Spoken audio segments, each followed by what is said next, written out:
Hello and welcome back to the Foreclosure Deals Coach podcast. This is the show where we discuss how you can find, figure, fund, fix, and flip a foreclosure deal. On this show, we're going to dive into the recent shutdown of the CFPB, the Consumer Finance Protection Bureau, and what it might mean for real estate investors in the immediate future. Let's go.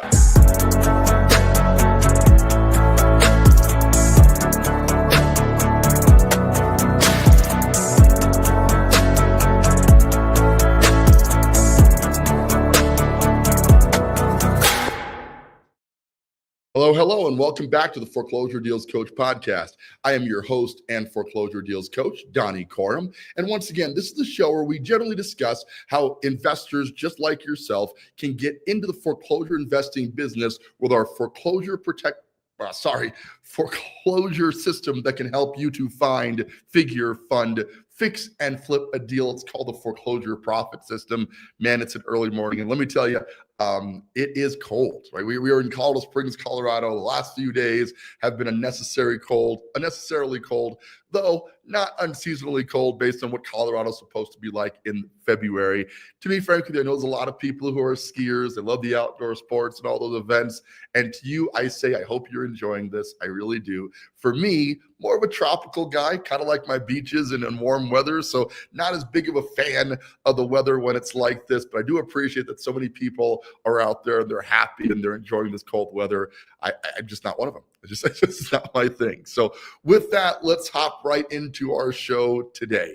We are discussing the shutdown, or I guess the pending shutdown of the Consumer Finance Protection Bureau, or CFPB, going on by Donald Trump and his new partner in crime, if you will, Elon Musk. They're making a lot of changes all across the board, but this one's a big one. You know, looking at what's happening with the mortgage market, the finance market in general, it's a big deal if they went in and shut this thing down. For those who don't know, the CFPB, or Consumer Finance Protection Bureau, was formed in 2011. And the idea behind it was, just kind of keep in mind where the finance market was in 2011, 2008, historically one of the worst markets in mortgage history. Several mortgage lenders were shut down. They had too much bad debt. There was a lot of mortgage pullback during that time period. The government kind of stepped in and said, these banks are running unchecked. We need to put in some kind of system to regulate the lending in general. So consumer finance, think about that. You've got your credit cards, you've got consumer loans, and then most pressing, you really had mortgages, which were a big part of what the CFPB was put in to regulate. Well, as always with the federal government, they overshot on the level of regulation that was required or necessary. And the CFPB caused a world of a disaster, if you will, in that space. So, a lot of people complained that they went too far, as always, with this cutback on CFPB. That was way back in 2011. We're fast forwarding to today as Trump is coming into office. He's saying that there has been too much regulation, particularly in finance, right? Which is a big thing for Trump. He's definitely big in the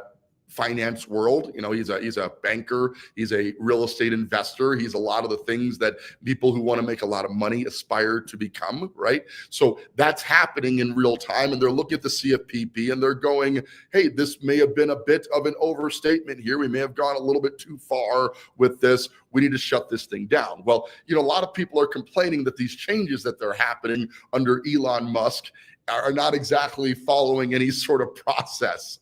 And this is one such example. They're kind of saying that you can't just shut down an entire division of the government willy-nilly like this, but that's, in essence what they're doing. So what we want to explore on the show today is how does the shutdown affect, how does the shutdown the Consumer Financial Protection Bureau affect real estate investors? And the best way to look at this is there's a lot of regulation in the mortgage market. If you ever watched the movie The Big Short, do you remember that one? The Big Short was a movie that really described the financial meltdown of 2008 through 2010 and what happened in that time frame. Well, the reason that regulation kind of came out, this is Michael Burry. He was kind of the guy who predicted. He said, that the saying was bets against the housing market, right? Because the housing market's one of the most stable markets out there. People always need a place to live. Billions of dollars, trillions of dollars, arguably tied into the housing market. There's no reason in anybody's opinion back then to short the housing market. Well, it turned out, obviously, that the market wasn't as stable as we thought. He bet very big against the housing market, made literally, not figuratively, billions of dollars with the surgence of that. And now this is an article. So he's making money on Chinese stocks. So he's playing a different game right now. But this guy, Michael Burry, was a big financial guy who said that the housing market was going to fail. And then it did fail immediately afterwards. Consumer Financial Protection Bureau came in place to make sure that such a failure could not happen again by regulating banking and lending institutions. So they had all these crazy rules that went out, and it was overarching. I remember one of the rules that CFPB shut down was there was a lot of title companies, the example, right? And I worked with multiple title companies as a real estate investor and agent back then, and they could offer certain spiffs. They took us out to dinner, we'd go to games, that kind of thing. I had basically season tickets to the Avalanche through my title company because they took pretty good care of me because I brought a lot of business in, right? Well, when CFPB came in, all that stopped. It just halted out of the gate. You can't incentivize agents, buyers, et cetera, because it could seem improprietous, et cetera. It seemed a little silly back then. It still seems a little silly right now. What does incentivizing people to use a title company have to do with the mortgage market? But that was one of the many things the CFPB kind of put into place. So if we fast forward to today here in 2025, do we need the CFPB to regulate banking?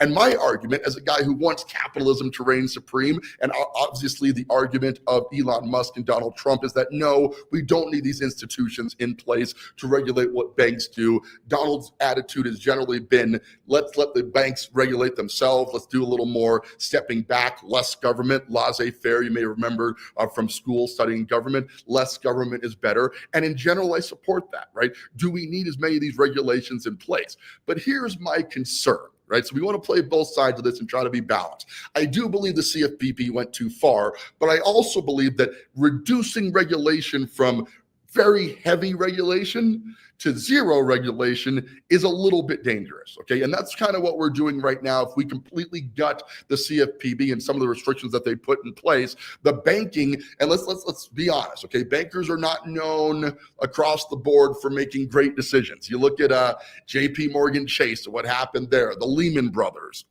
Goldman Sachs. If you study finance at all, you know that these guys, when they're not really, if they're not watched, they start to make decisions that maybe aren't the best for consumers in the long term because they're money guys, right? And they want to make a lot of money. So they're out there doing whatever it takes to make more money. And that doesn't necessarily include worrying about the consumer. Well, what happened back in the day that really prompted the CFPB necessity was the subprime mortgage market, as you might recall, right? And I remember watching part of The Big Short where they're talking with a waitress. The waitress is like, I own 3 houses.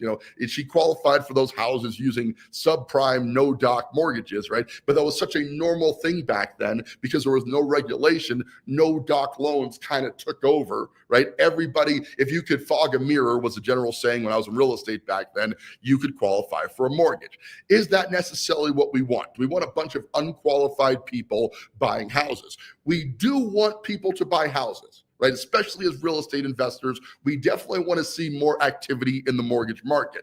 2024 is going to go down in history as the worst real estate market in total transaction volume since 1995. Give that some thought for a minute, okay? In nearly 30 years, we have not sold less houses than we sold in 2024. Okay, so if you're a real estate agent, an investor, if you're a builder, we can go down the list of people who were very negatively affected in 2024, and some of them were certainly my clients. We like to share the good with the bad. We bought the houses correctly, we finished the houses correctly, but when we put them on the market, a lot of clients struggled to get the property sold because once again, we were in the worst real estate market in nearly 30 years in 2024. The good news with that is if you're at the absolute bottom of a real estate market, the only place you can go is up, right? I'd love to hear your comments on that. If you're watching right now, what's your prediction for the 2025 real estate market? Can we possibly get worse than we are right now, or are things going to start to look up? Well, it's my opinion that things are going to start to look up from this point on forward. However, one of the ways we thought things were going to look up, which was a reduction in interest rates that would incentivize people who were at 6%, 7% interest rates where we are right now, with the reduction in rates, I was hoping that that was going to incentivize buyers to come back to the market and they would start buying.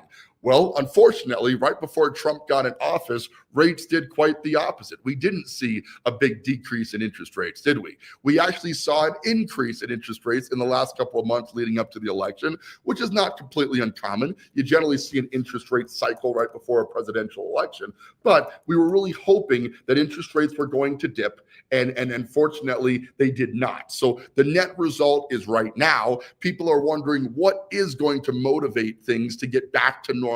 How will we get back to a semblance of normalcy in the real estate market, and how can we affect it? Let's look at this chart real quick at Investopedia on what's happening with the interest rates currently to give you just a visual reference on what that looks like.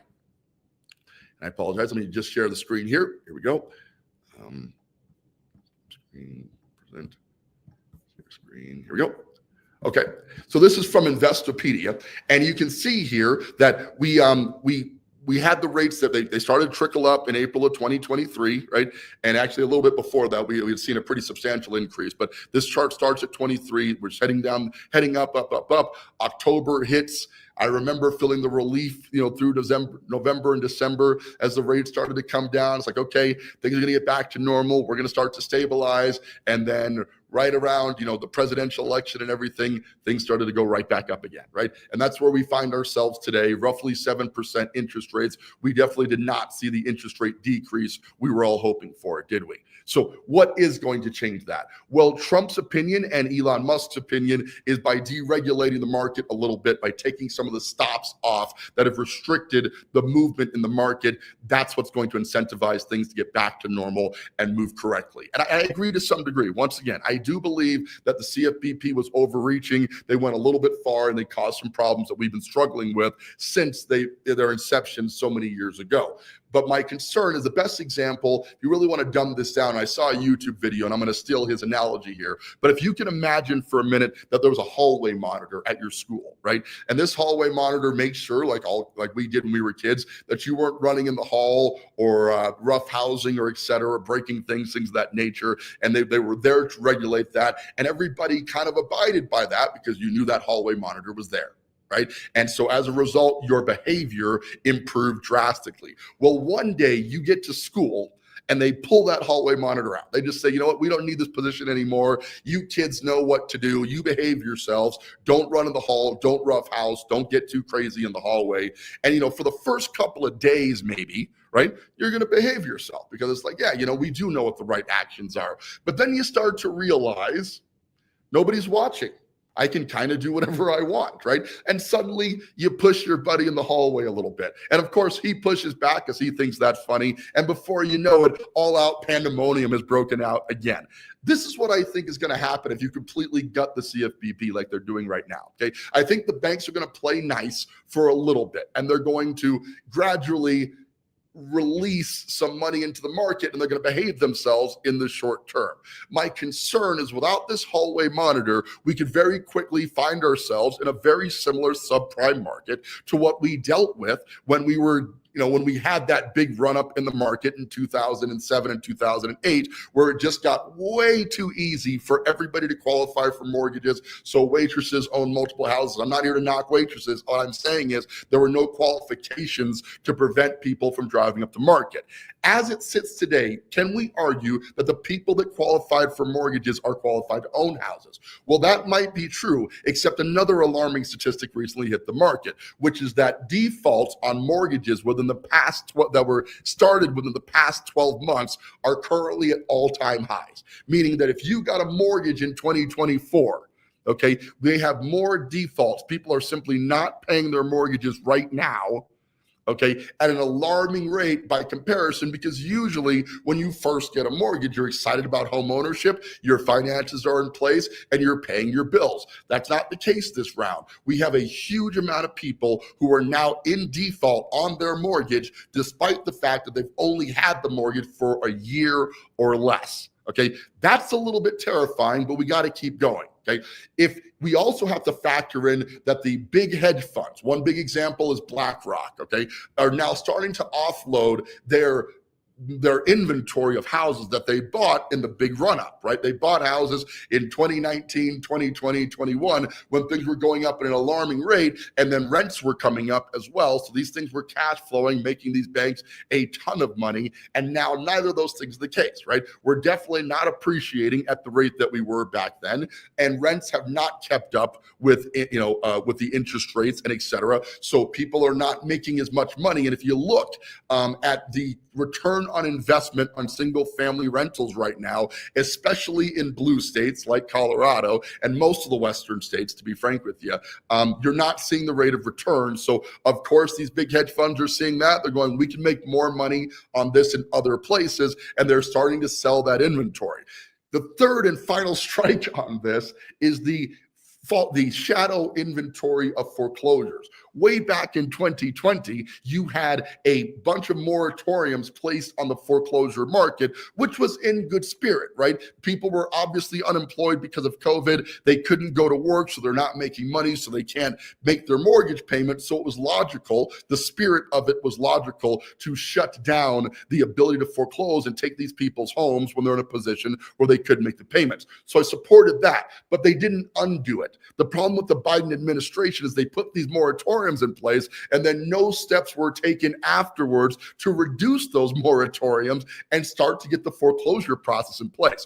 One article I read, guys, shared that up to 70% of homes that should be in foreclosure, as in are in default, are not in foreclosure right now because of these moratoriums and restrictions that were placed on that. So give that some thought. Let's couple this on down, okay? Number one, BlackRock unloading inventory. Number two, the shadow inventory that we're talking about. And as if those two things weren't bad enough, we're coming off of the lowest year for transaction count in 2024 because interest rates are high. I got to be frank with you, I'm not a doom and gloom guy, okay? I save that for the experts. There's always money to be made in any market, but this combination of factors is not good overall for the real estate market. And we really need to approach this from an investor angle. The question you're asking yourself, this is an investment show, and obviously I encourage people through the foreclosure profit system to get involved in real estate investing. If these things are true, is now a good time to invest? The answer is still yes. Well, why is that, Donnie? Well, here's why. In the end, the most money I've ever made in the real estate market was in the crisis of 2008 and 2009. Okay, because investors who understand how to buy low, okay, because the market's lower, and keep in mind that the wholesale market actually goes down at a faster rate. So if there are good deals in the market and things are going well, good deals are kind of hard to find. What we have found, and what people usually don't understand, is that finding deals is a sliding scale based on the investment of time and money. Okay, when there's a bunch of deals in the market like there are right now, you have to invest a great deal of time to find the best deals, because you're going to have to sell those properties for a lower value because the retail market is struggling. So you're not going to get full retail price for the property. Okay, when the market is doing very well, there are less deals in the market. Okay, but now you have to invest money to talk to motivated sellers. And that's where we start running TV ads and Facebook ads and Google ads to get that. In either case, my clients in the foreclosure profit system don't have to worry about where the market is, because my objective to my clientele is to provide a consistent deal flow. So as many deals as my clients want to do in the foreclosure profit system, my team is working on it. Once again, when it's now, there's a bunch of deals. We work to find the best deals. When it's later and there aren't a bunch of deals, we buy those deals by investing in marketing, which most private investors can't buy enough deals to warrant the marketing budget of $5,000, $6,000, $8,000, which we're generally spending to find those deals. In either case, you benefit from being part of the system. So in the market that we're in, what you may be hearing is that things are about to get bad. What I want you to hear is that things are actually about to get much better for investors. We're going to be able to buy if a bunch of properties hit the market, if BlackRock unloads their inventory, if all these foreclosures hit the market at the same time, if interest rates continue to stay high, it's going to push prices in the retail market down. Let's just say 5-10%. Okay. Usually retail recovers because you have to remember there's still a supply issue, and the supply is not going anywhere. We stopped building houses at the rate we needed to way back in 2008 and 2009, and we haven't caught up since. Okay, so there's definitely a shortage of homes on the market available. There's a building shortage. There's a bunch of things going on. And obviously, buildings got to be factored in because we're talking about tariffs, and Trump is setting in tariffs potentially with Canada that could increase the lumber cost. That could also increase that shortage when we start talking about the building. But I don't want to wander down that road right now. What I really want to talk about is the resale market, because that's where we're spending most of our time in as investors. We've got to buy lower than usual right now, and then we have to sell for lower. The good news is, as long as these conditions that I'm talking about are the case, our ability to buy lower has actually improved. Okay, we are actually able to get a factor greater than the retail market has gone down. So if retail dips 10%, in my experience, wholesale can dip up to 2 or 3 times that, because people who are in a motivated seller position have even less options. If rates are high, nobody wants to buy a dilapidated house and sink $30,000-$40,000 on their own money. Their payment is already ludicrous, right? So that guy's going to sit in the market even longer. We as investors are going to be able to buy that house for even less. Okay. Again, if retail comes down 10%, we might be buying it 20 to 30% below what we would normally pay for that property in the wholesale market. And we were already stealing it in the wholesale market. So this is a huge opportunity for investors. The key is you've got to be poised for success no matter what the market is doing. You've got to be able to adjust your strategy based on what's happening. And that's what I think a lot of people struggle with in the investing world. It's that one trick pony mindset, right? I've always done things this way. So if this way stops working, I'm just going to wait till my way starts working again. The benefit of the foreclosure profit system, using my guidance and over 400 flips of experience over 20 years, 2 different market collapses, and now we're heading into potentially a third one, is that we are ready for this right now. Okay, my team is fully prepared to buy the properties cheaper, get them fixed faster and cheaper, and then price them at a lower rate so they sell. And I got to be honest with you, it's working. We're going to do a whole show with this client, but I want you to see a recent flip we just accomplished with one of my clients to kind of wrap up the show today. And I'm hoping to have them on the show. But let's take a look at 1940 Whitehorn Drive. Okay, and this is a very suburban couple, okay, who bought this property with me. You know, they have a family, 5 children. Okay, they're not your typical investor profile, if you will. But I want you to just see what happened on this deal. And here we go. I'm going to share my screen yet again here. It's just not cooperating. One second. Live TV, right? Oh, what a gift. All right, here we go. All right, so here's the property. It's on Whitehorn Drive. Okay, we purchased this property. They spent $290 on it, I believe. We put $40,000 into the remodel. Got it done relatively fast because we're really dialing in our construction process. And let me tell you, it came out beautifully. I'm so proud of the Haywoods and what they did on this property. Came out beautifully. Listed last weekend. And I'll be frank with you, this property in a quote unquote normal market should easily go for $400,000 to $405,000. We actually have a comp 2 doors down that went for $405,000. It's the same bedroom count, the same bathroom count, and the same square footage. Okay, so the list price should have been $405,000, no doubt in my mind. However, we listed at $385,000. Why? Because once again, we've got to adjust our retail pricing right now to reflect the fact that interest rates are high. But what are we doing differently in our pricing strategy? We're not offering a buyer's agent commission. Now, this is really frustrating for agents out there who are trying to make a living, and I totally get it. But what we're simply saying to the agent population is we will definitely co-op with the agent. We want you to bring a buyer, but the commission you're going to have to add on to the purchase price in order for us to make the numbers work. We're pricing it below market market and leaving some room for negotiation, which really was the essence of the decoupling of the buyer commission from the system. Okay, so that's what they were saying, is you had to negotiate for what the commission was going to be. That's what we did as well. We listed at 385, then offer came in with the commission added on at 395. The clients are netting the exact 385 they were planning to get, and they're going to be walking out of this deal roughly $40,000 richer. That is not normal. I want to be clear on that. Okay, our general target is $25,000 we're looking for in profit, but sometimes the system works a little bit better than expected,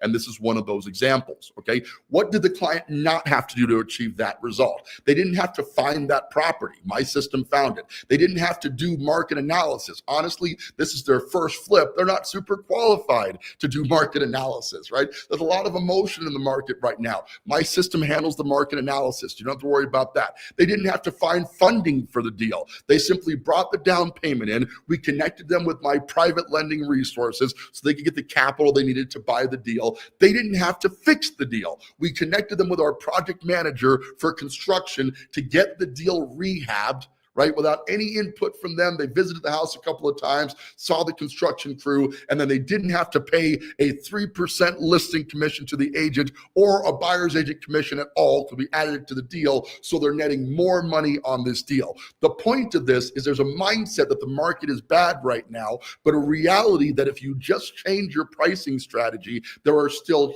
huge amounts of opportunity for investors to buy deals cheaper, because we bought this thing at an incredible value considering what it was worth. Okay? It needed work for certain, but we put the work in, and then we got the property sold in record time. So the takeaway from this is, despite the fact that things are slower and we're decoupling the CFPB and some things are taking place in the back of the scene, I actually believe that this shakeup in the market is providing some of the best opportunities for real estate investors than we have seen perhaps in at least the last 4 years of the Biden administration, but perhaps even longer than that. Okay, so if you're on the sidelines wondering whether now is the right time to invest, let me satisfy that for you right now. We are finding deals like you wouldn't believe today.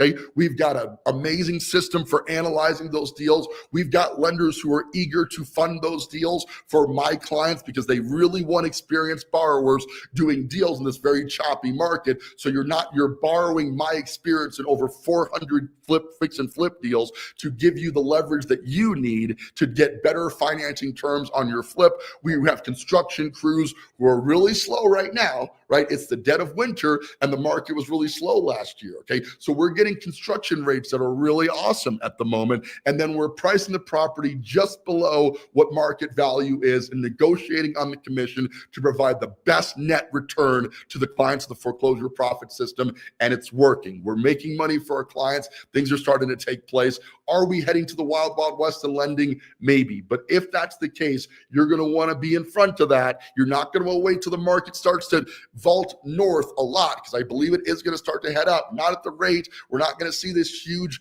hyper appreciation because it's stagnated a little bit by the interest rates and some of the things that are taking place. But I do believe that we're going to be able to buy better deals. We're going to be able to fix them more accurately and for less, or we're going to be able to sell them profitably for consistent gain of $25,000 or more per deal. The time to get involved in real estate investing is right now. But if you're not sure how to get started, as so many people come to me, I really want to do this, but I don't know how. You want to join up with the foreclosure profit system, go to that URL right now, foreclosureprofitsystem.com, register for a quick call where we'll discuss if this is the right fit for you and other things that you may be concerned about. What does CFPB mean to you as an investor? Where are we going to get the finance to do this? Is this the right time based on your financial situation to get into real estate investing? If all those boxes check yes, then I would be honored to have you as part of the system and help you to start making money consistently through real estate investing, as we're doing for so many of the foreclosure profit system clients right now.